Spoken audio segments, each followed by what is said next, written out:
Decarbonisation, it's all the rage, and what does it mean?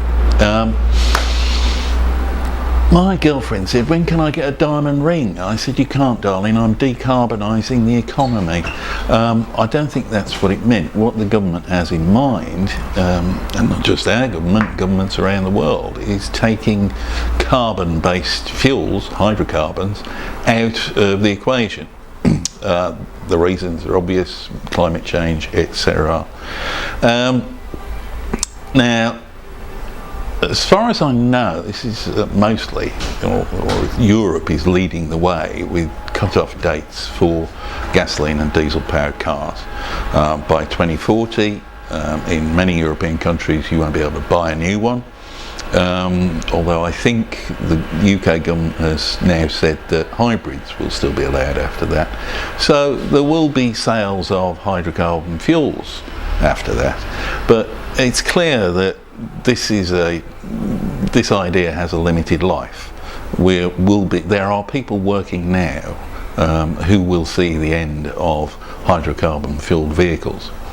When you say the end of hydrocarbon fueled vehicles, at the moment the alternative obviously is electricity, but that electricity has got to come from somewhere, and a lot of that is still generated from hydrocarbons, less so coal these days, and oil is in decline, but natural gas still remains a big part of the energy mix.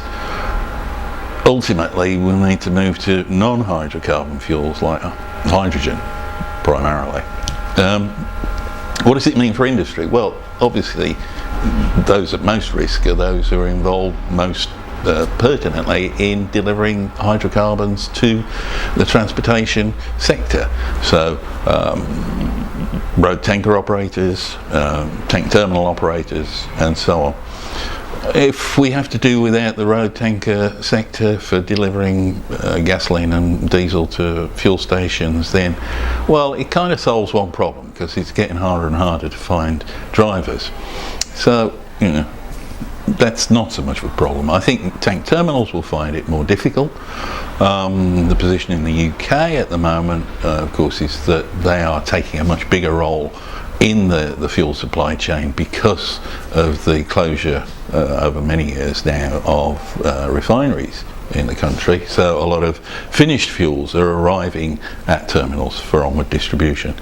There has been a suggestion, and regular columnist Aaron van Kampen made this point, that in the future, you know, drinking water is going to be the new oil, and it would be fairly simple to convert tank terminals to handle potable water.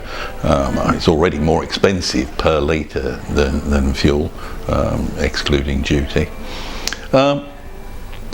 So the pace of change, I think, you know, while various governments have put in a deadline, I think the industry will be moving in that direction already due to consumer pressure, and electric cars will be more and more commonplace.